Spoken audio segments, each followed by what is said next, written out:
That's it, especially the Wrekroom. Shout out to the Wrekroom. We in this. Come on, man. We at the Wrekroom.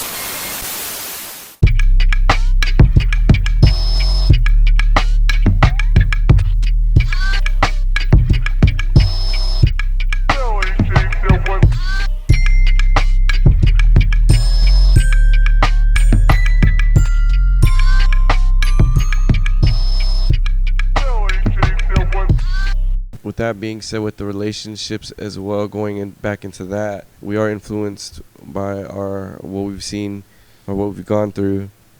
But how would you say for Gen X? That's the that's the generation before us. Generation X is the generation before us, like the 70s or them, right? No, I think Gen X would be after millennial. Or is it Alpha? Aren't you like Y? No, I think they're the Alpha one. I don't even know how that shit works. Oh, because Gen X they right under the baby boomers. So okay, my bad. As far as I remember, I could be wrong, but as far as I remember, Gen X, because I remember a Public Enemy song saying Generation X. That's how I remember it. Okay, yeah. So what is the difference between ours and Gen X? Well, Gen X, they were right behind the baby boomers, so they've really pretty much. I think they're some of the cool. I think they're the coolest generation to ever like walk this earth. So you think it would be like that would be the proper way what relationships should be now, or the proper way of I don't know if there's really a proper way of relationships.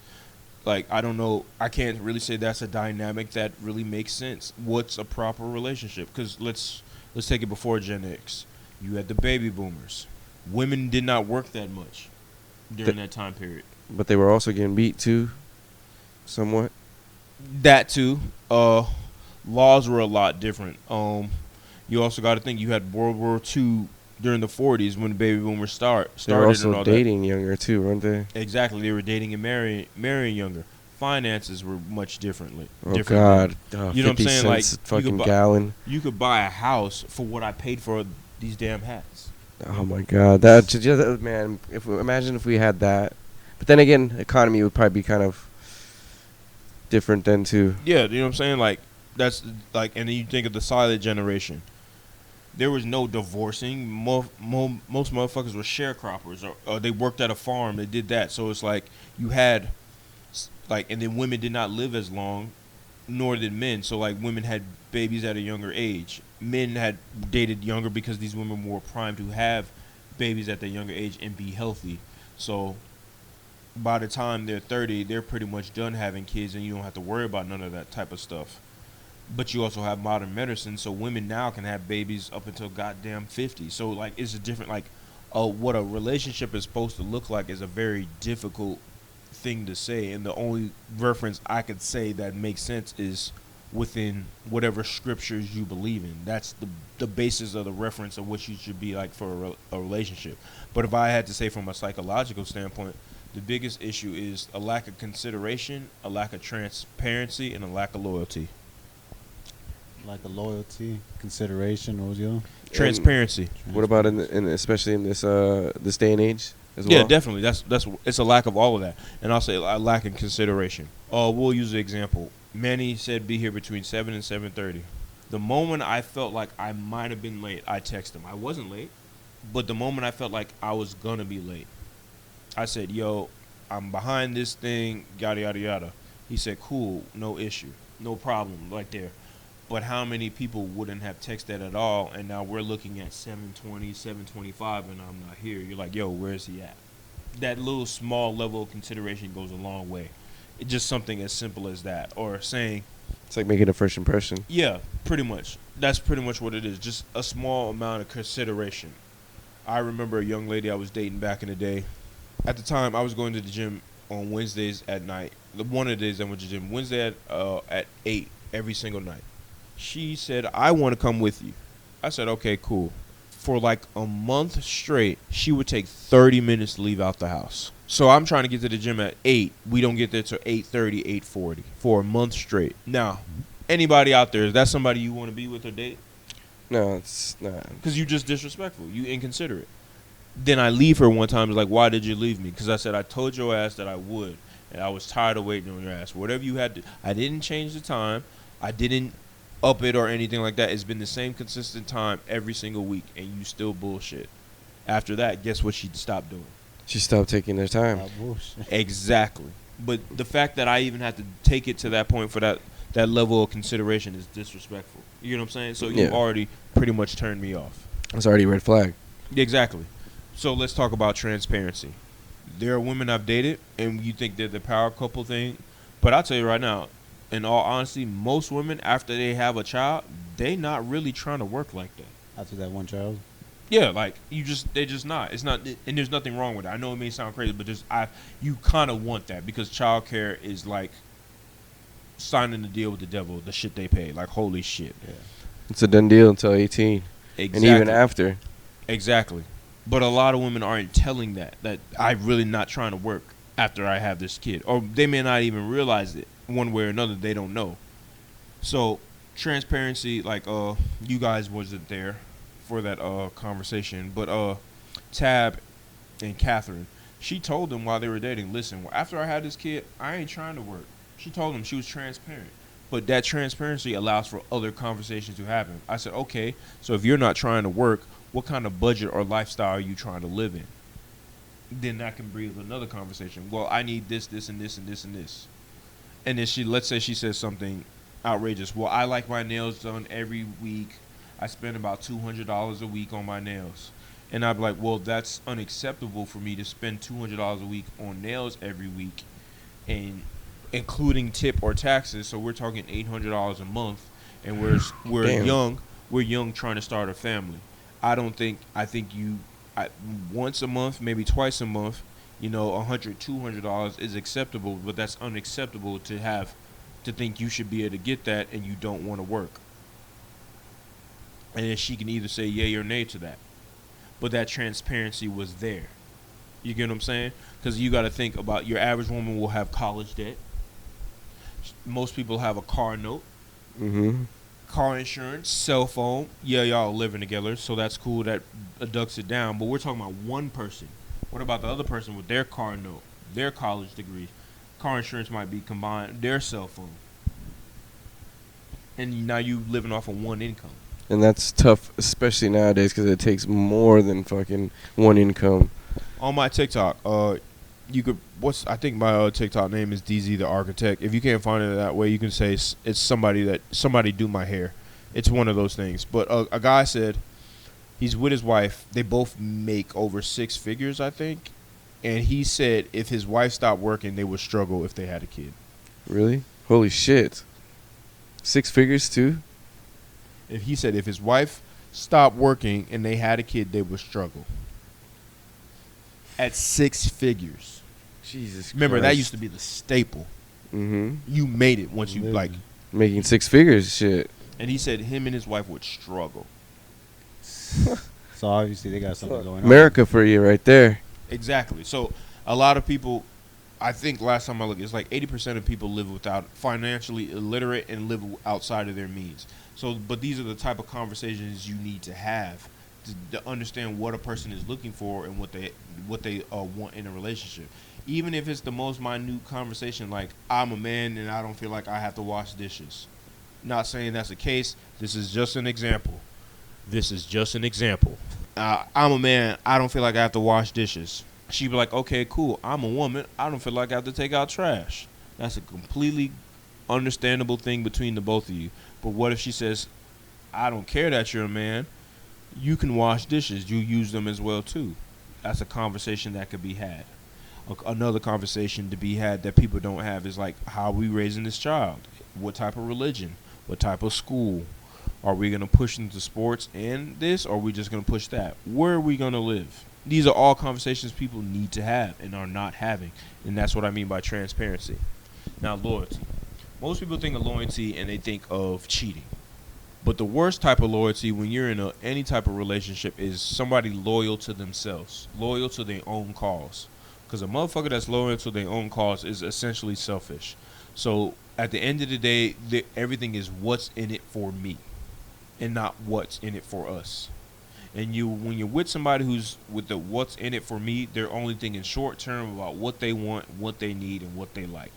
And ultimately, that could bring down both of you because you're not talking about what the family needs. Like if you have a woman who eats out every day we'll say, and we're not talking about eating out like McDonald's. We're talking about sit down restaurants. So we're Like talking Papa Do's and shit.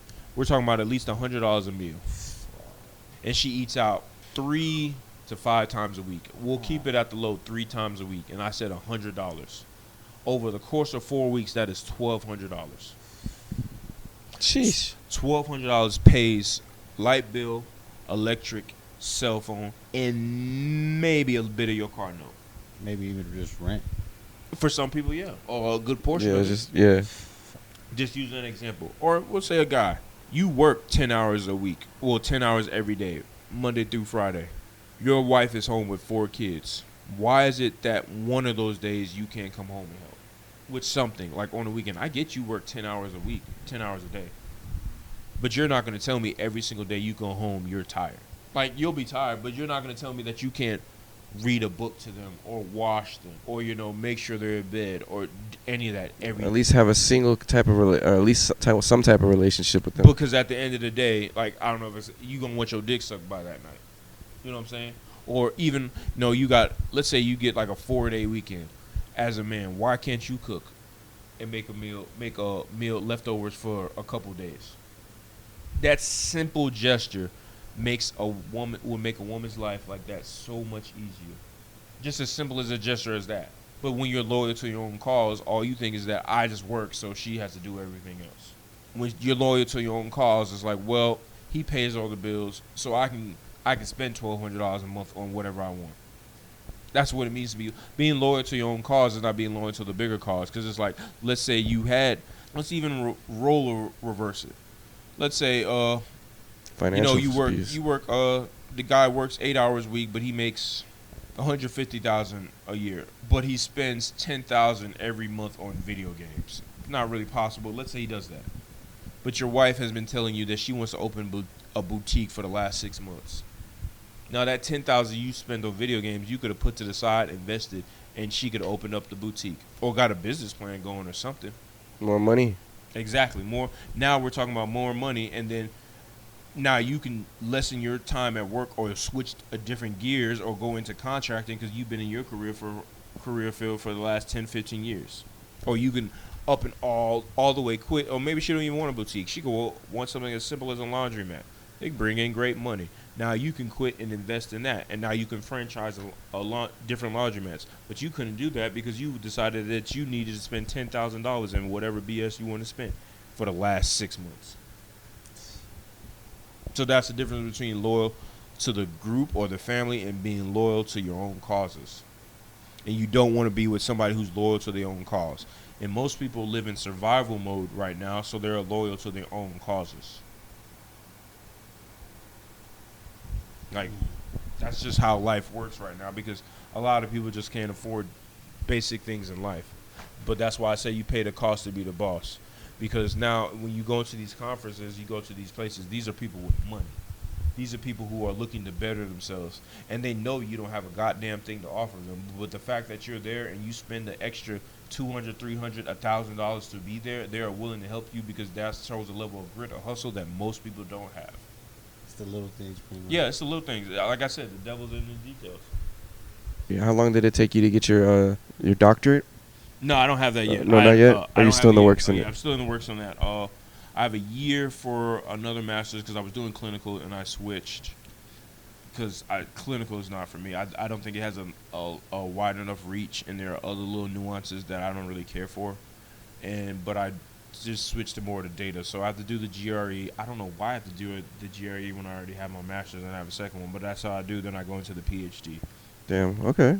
That's nice. Yeah. But yeah, that's all I gotta say about it. So when we met back in 21, like, what were you going to school for at that time? Clinical psychology. Oh, so that was before the switch? Mm-hmm. That was before the switch. I only switched this semester. Like, I did my last semester up there, and I just said that shit is not for me, and I switched. I don't like clinical psychology because this is a segue into the kids part. When it comes to kids, because I worked with a couple at the time, we're sitting in school. I'm talking to the kid for the next 2 months, 3 months, 4 months, 6 months, whatever. Kids improving, they're doing great, they're doing this, they're doing that, etc., etc. But what happens when the kids go home to their own environment? What happens when the kid doesn't see me the entire summer? It's much easier to regress to bad habits than pick up good ones. And that's typically what happens. On top of the fact that I don't think there's enough diversity in the career field in totality. So it's like the average person you'll see in the career field doesn't know how to talk, wouldn't know how to talk to you and I. And they wouldn't know how to talk to you and I because there's not enough, from what I've gathered, not enough positive demographics or even demographics to show the things that we go through, the hostilities or racism, etc., whatever you want to call it, that we go through, to say, hey, these are the problems that they're facing, and this is the reason why. Because, like, if I go into a situation and for example, I'm pretty sure you guys have heard gunshots, you've heard sirens, but there are people who have really never heard that in their life. How can that person talk to me about that and it be genuine and legitimate? How can they relate to that? Not many. Exactly. It's not gonna come off legitimate or genuine. Now, for example, most people sitting across from me, seeing me, they know that I've probably been through similar things, so it'll come across better. But what's a better way I can even help people by showing these different demographics and showing the studies and the data from someone that looks like them, so it doesn't look like somebody different, so it's not believable, or like, oh, it's skewed data. It's like, nah, this is coming from pretty much the horse's mouth. Like, he looks like us, he identifies as us, and he knows the struggles that we go through and why. So that's why I switched to more of the data and analysis. So is that part of psychology? Does that play a role in like the social media aspect that we were talking about earlier? Yeah, it definitely does. Like, there's psychologists help develop a lot of things that people do on social media. Like I said, like the like buttons spark off dopamine. Dopamine is a chemical in your brain that's like a reward system. So, let's say we use Peanut here as an example. Every time Peanut sits, I give him a fry. Mm-hmm. That'll activate dopamine within his brain. Every single time he sits, he'll get a fry. So let's say I tell him to sit, and that one time he does not get a fry, he might spaz out a little bit. Like, why didn't I get a fry? Did I not sit good enough? Did I not do this? Did I not do that? Now, we relate that to social media. Let's say a young lady gets 100 likes one day, but she gets 50 likes another, and what that would do to a psyche. Yeah, she's like, why didn't I get this much likes? Is it because of this? Is it because of that? A lot of questions come up. Exactly.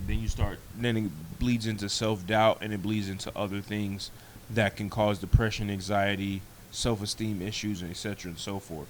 But people have to remember and control and understand that you have control over your social media and what you see. The algorithm, if you search plants and that's what you want to look at, that's all that would come up. Other things obviously come up because you look up, but that's one of the very few things you have control over in autonomy, your social media and what you see. So your social media should grow with how you grow. What you're looking at 18, you should not be looking at 32. When I was looking at 18 at your age, it was ass everywhere. Oh, shit, yeah. But now you're not going to really find that. I'm Caribbean, so, you'll find soca stuff and all the other stuff. But most of the time, you'll find fitness stuff, drawings, ways to be successful, motivational stuff. That's what you'll find. You're not going to find a million porn stars on my social media. So you have to be able to grow your social media has to be able to grow with what your vision you have for your life and where you're going and where you see it. Because if you're seeing it every day, like even for example, I told y'all I didn't draw in a while, but I see drawing every day. The fact that I don't pick up the pencil every day is a bad habit, but the fact that I see it every day, it still gives me that cycle of what I'm supposed to be doing, how I'm supposed to be doing it, and et cetera, and so forth. Yeah, I feel that because whenever I see people painting or drawing, it just gives me that, that calm feeling of when I did draw or paint it at a time. Exactly, and you're still learning because you're still watching and observing it, different techniques, even if you don't realize it. That's essentially what you're doing. So, yeah. But as far as like the clinical, I don't do that no more. I do more of the data analysis. I started doing clinical hours, but I think I have like 300, 400 hours, something like that. But I just was like, nah, I like doing the regular psychology as far as research and data. And then I already was a certified life coach. I already had my master's in entertainment business. So in a multitude of things, I can help a motherfucker be successful. That is actually awesome. Especially all the skills that you have, is it really hard? Is it hard or is it handy to be able to read a person, either in dating and just in regular? life. It's easy reading people because then you know who to stay away from. But it's hard when it becomes a dating because when you like somebody, you like them. When you love somebody, you love somebody, and you all like. Women don't know that, but we have a Disney Channel way of looking at love too. Like you see the potential, you see where you can go with this woman, etc. and so forth. But then you see all the other aspects of her life that are holding her back from doing things, and even shit she does herself that holds herself back. And it's like, damn, it's just as disappointing for men as it is for women. We just don't express it in the same way, and it's kind of like you have to let it go at some point in time. Like, and I tell people this all the time: bad people. The people who are generally just evil or bad, I'll say, is about 10% of the world population. When it comes to relationship, it's about 10%. That's my honest opinion. I think it's no more than that. But most people just aren't compatible in some type of capacity, or you might be compatible for the moment. So like, just because people are compatible as friends doesn't mean they're compatible as lovers. Just means they're compatible as lovers doesn't mean you're compatible as friends. What do I mean by that? Because people are like, well, aren't friends supposed to be, like, lovers supposed to be friends? Yeah, you can be friends to an extent, but it's like, shit, if I like going to basketball games and she like going to football games, we can compromise on that and go to both. But at the same token, like, you should have friends and autonomy outside of yourself who like going to football games that you can do that type of stuff with and enjoy that type of stuff. Same thing with the guy. He should have those type of friends where you have that type of autonomy where you can go to that type of stuff and do that type of stuff. Just because y'all are in a marriage and a relationship don't mean y'all have to be like, it's not like the Wayans brothers. We're brothers, we're happy, and we're like, you don't have to be around each other all the time. Like, it's actually pretty unhealthy to do that. You need that space in order to actually be able to miss each other. Exactly, and reflect and maybe and miss each other and do things a little differently. So that's one aspect of it. But you know, and sometimes you might be sexually compatible with somebody, but you're not compatible in no other aspect. It's just something. There's a sexual chemistry that y'all have, and it could be the fact that y'all communicate differently. It could be the fact that, you know, your different life paths. Like, it's just so many different nuances to being in a relationship, and people automatically assume that because y'all are not getting along, y'all don't like each other. No, you motherfuckers just probably not compatible. It's apples to oranges. You know what I'm saying? Everything isn't for everybody, and people need to accept that. Yo, so I got one more question before we leave. So, kind of expanding on the reading people, even if you weren't a psychologist, is it like, can you say natural thing? Because like, as for like where we grew up in the inner city, you know, we always have that bullshit detector. Like, yo, this guy's on some bullshit. Oh yeah, that probably plays a lot of it too. But I always tell people, my gift, the gift God gave to me was a gift of observation. As for your anime heads, like the shotgun gun, I can see some bullshit a mile away, or some like, nah. You got that foresight. Yeah, like a young lady I was dating, she's working at this particular space, and I said, I like everybody, but I don't like that person. She's a bitch. And she was like, what do you mean? Da da da da da da da da da da. I'm like, I'm telling you. It was like maybe a few days ago. It was like, yeah, dog, you right. I'm a bitch. Like, she be complaining about shit. She be doing shit. Like, she be doing this. She be doing that, etc., etc., etc. All type of shit. And I had to figure it out. And I was like, I be trying to tell people, like, I be right majority of the time. Like, and she's like, well, you're not right all the time. I'm like, shit, of course, nobody's right all the time, but I just be. I think I'm pretty good. Yeah, like I like my shooting percentage is pretty high. Like, you know what I'm saying? Like, it ain't 100, but I got like a 93 or some shit like that. And people used to say that to me, like, this motherfucker just be knowing shit. I don't know how. Like, I just observe people. You know, it's funny because that's exactly what I thought of you after you started. Like, we had the first couple conversations and you started giving me gems. I'm like, yo, this guy knows something. I'm like, I gotta listen.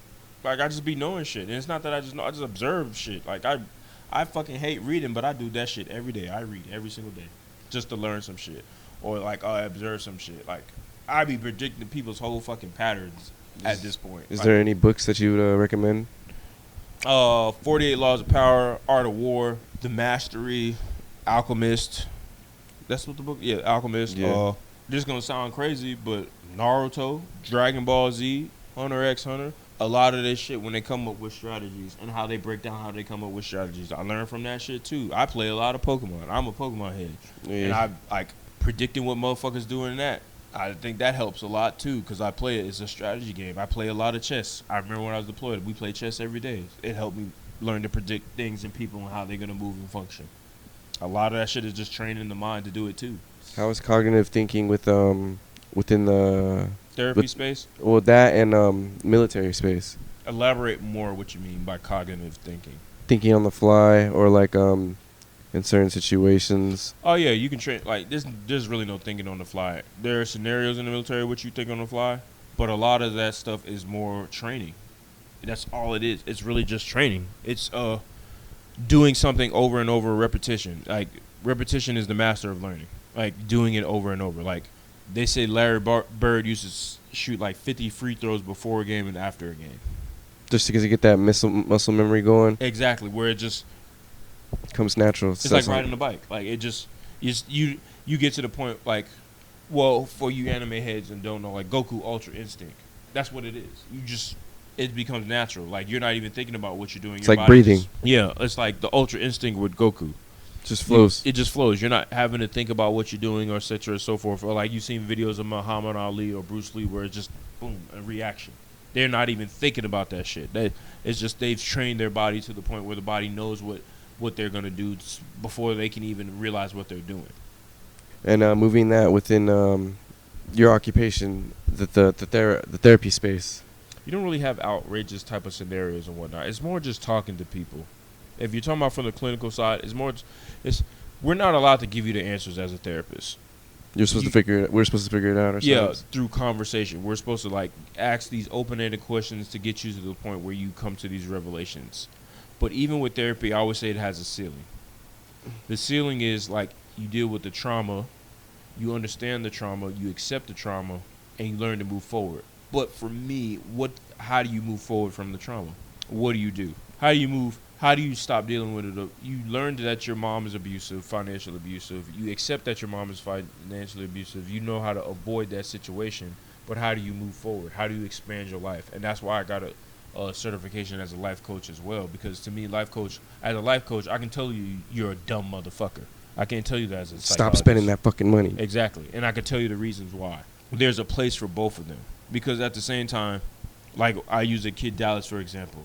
Let's say he acts like this in an open-ended question, like, where else could you put that? What else could you do? I may not have never came up with that answer because I'm just ignorant to the fact that I could do that. But he just flat out said, you should put that on the shirt. That's more of a life coach type of answer. Now, he gave me the information, he gave me the tools. Now I had to go out and seek it and move forward with that. I could have not have done that, and I probably live in a completely different life. But I did. But if he asked it more in a psychology way, like, what could you do with this? What are the different spaces you could have to be in this? It's like, man, I probably could put this in my portfolio for a job. They may like it, and then work for a design firm. That's such small thinking when you look at what I created by just him saying that. Okay, it's like minimalist thinking or the minimal thinking. It's just flat out ignorance. It's like I stress to people that ignorance and stupidity are two different things. Stupid is knowing and not doing anything with the information. Ignorance is just not knowing at all. Like I'm ignorant to what Mandarin is. I have no idea what any of those characters mean. But stupid would be knowing how to speak Mandarin, knowing what it is, and still just putting out bullshit. You're gonna learn a lot, honestly. It's fascinating talking with you, man. Yeah, I got like 2 cents worth of knowledge, Comes a long way, honestly. That shit gonna be sick. Man, I'm proud of you, man. Like I didn't know it hit as hard as it did in such a young age. I figured it might hit you like a couple years later, 27, 28, but it hit you at a young age, and that's great. Like it literally hit you around the same time when I was like, man, I am not working for somebody for 720 for the rest of my life. You just keep doing what you're doing. You keep doing what you're doing. You keep doing what you're doing, man. And this shit'll go places. Like even this setup is fucking dope. Thanks, man. We try here. Like this is dope. Like, and it can only go up from here. It takes consistency. They'll have minor setbacks. There'll be times where you just don't know what to do and you'll hit ceilings and whatnot. And y'all know y'all can reach out to us, and reach out to me, reach out to Tim, and we'll get you in the spaces that you need to get and whatnot. There's actually some stuff happening in the beginning of next month that you might be interested in. but this is more of the cost to pay the boss type of thing. But you might be interested in it. I might have to make a couple phone calls or some text messages, but I might be able to swing you into those places. We definitely love the help, man, for sure. I wanted to get one last thing off before we have to say goodbye. Honestly, is there any paranormal aspect in psychology? What is that about? What do you mean paranormal? Like ghosts and shit? Yeah, ghosts, anything in the supernatural. I don't know if that's a psychology thing. Like, I don't know if that's considered a psychology thing where people, like, I know there's people believe in paranormal activities and ghosts and all that, but I don't know if that's a psychological thing. Like, as far as like, Would you my question, another question would be is because with possession, sometimes I feel like it could be a neurological thing that's happening with them. But then again, I don't know. With there's no scientific proof one way or another. Like, if I'm looking at it from a scientific point, them motherfuckers just have you seen the movie Split? Yes. That's what they have. So it'd be like schizophrenia schizophrenic or schizophrenia or is dissociative. Oh yeah, dissociative I can't personality remember the disorder. The I, but and then the disorder part, or whatever the I is. Identity disorder. Yeah, personal dissociative identity disorder. That's essentially what it is. That's what people would, from a scientific standpoint. But from a religious standpoint, it would be possession. A lot of it be possession, a lot of it be demons, and a lot of it be that. But there's no scientific evidence proving that there are demons or anything like that from a standpoint where somebody would make that say it would be believable. But I think most people have a level of did within them, dissociative identity disorder. And what about with people that believe in like ghosts and shit like that? Is it just same thing? I think it's more of a religious thing. Like if you believe in it and whatnot. I think there might be a space for both.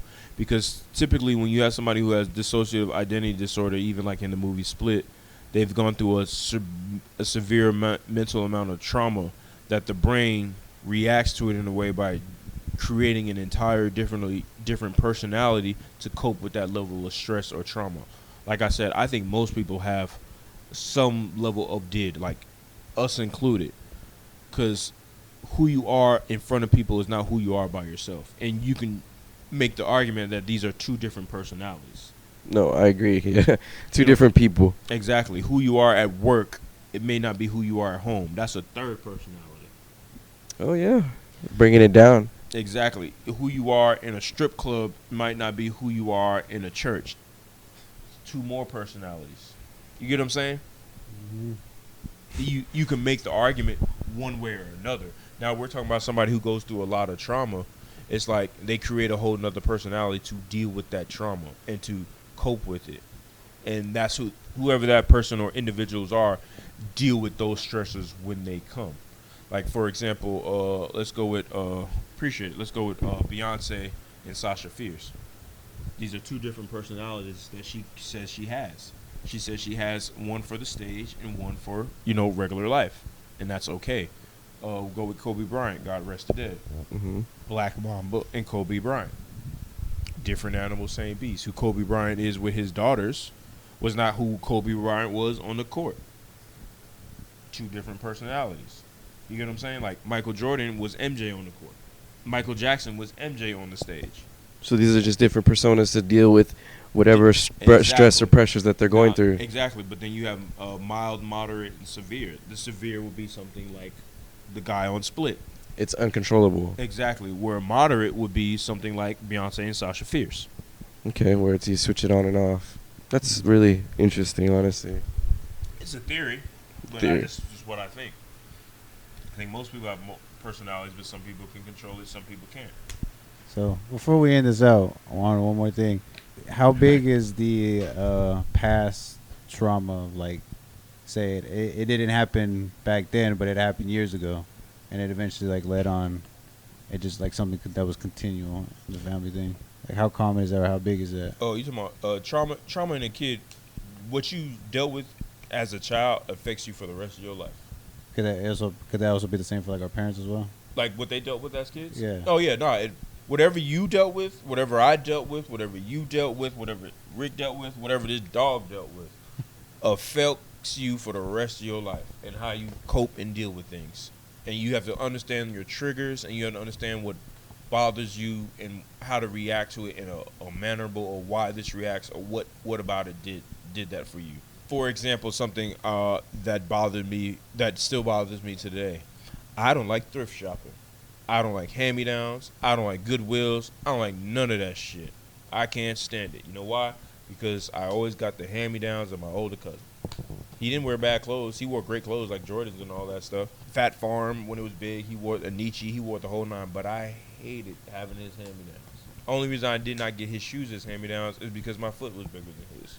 But I hate it. Like, I know where it comes from. I hate thrift shops. I know there are a lot of people who love it and all that stuff, but I fucking hate them. Thrifting? Yep, hate it. I love it. I'm sorry, I'm one of those people. Yeah, I'm not, but I hate it. But I know, like, he asked me, Manny asked me about why I hated it, or, like, you know, how trauma affects you. I'm like, yeah, trauma affects everybody for the rest of their life and how they cope with it and how they deal with it. And I said, whether it's Peanut, whether it's you, whether it's him, it's going to affect you for the rest of your life, and how you cope and deal with it is how you overcome it. And I use an example of always getting my cousin's hand-me-downs as a kid. That's why I hate thrifting. I hate it with a passion. Hate Goodwill, hate all of that shit. I don't even like giving my clothes away. I prefer to throw them out. I know it's wrong. I know it's wasteful, but that's how much I hate that shit. Damn, now I gotta look back on some things.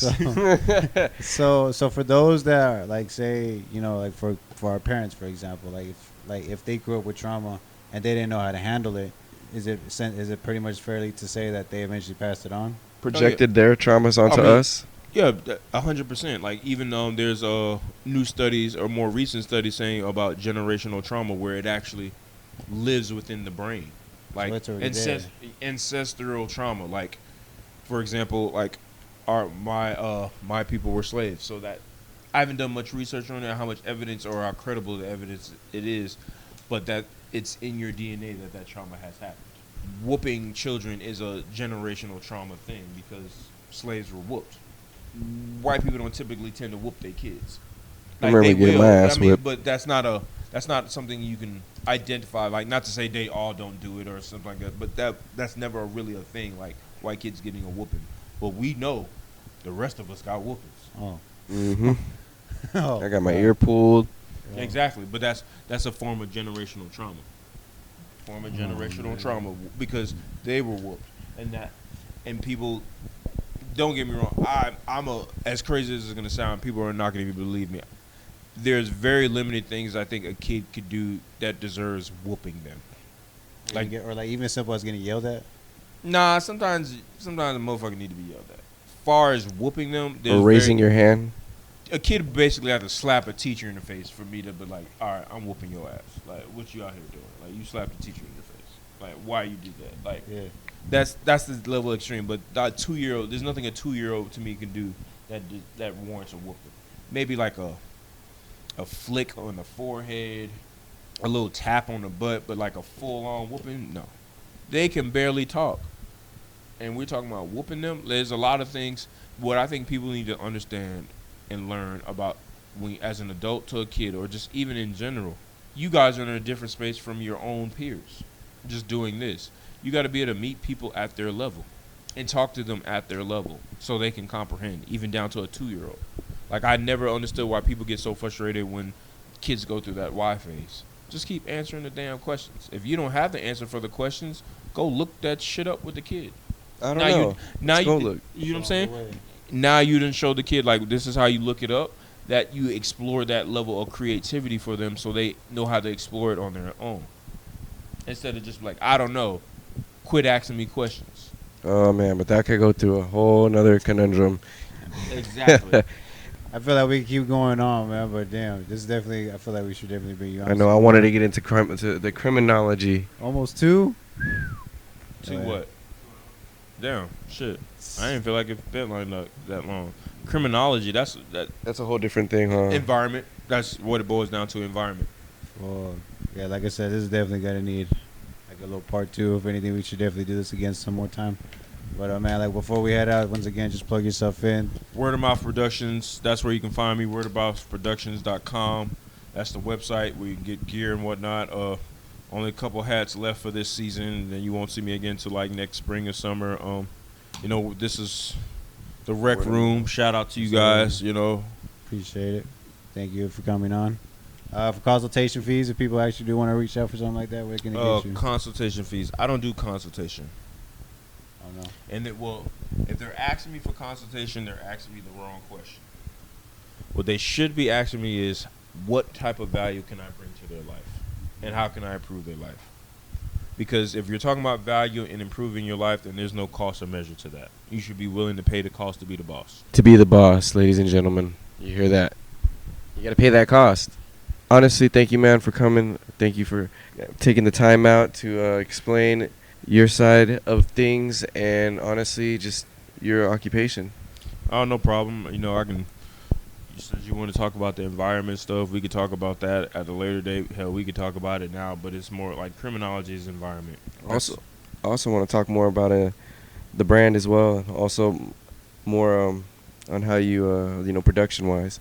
I'm not going to reveal those secrets. Those secrets are for off camera. We could talk about that. No, yeah. I mean, off camera. That's what I meant. Yeah, off camera, obviously. Y'all got to pay for that. Yeah. That's the Patreon. But thanks, man. All And right, man. yeah, Nice talking with y'all. Anytime, for sure. Man. Thank you. I'm Soto Britchie, It's OG Manny. This is DZ the Architect. and this has been the Wrekroom, ladies and gentlemen. Peace.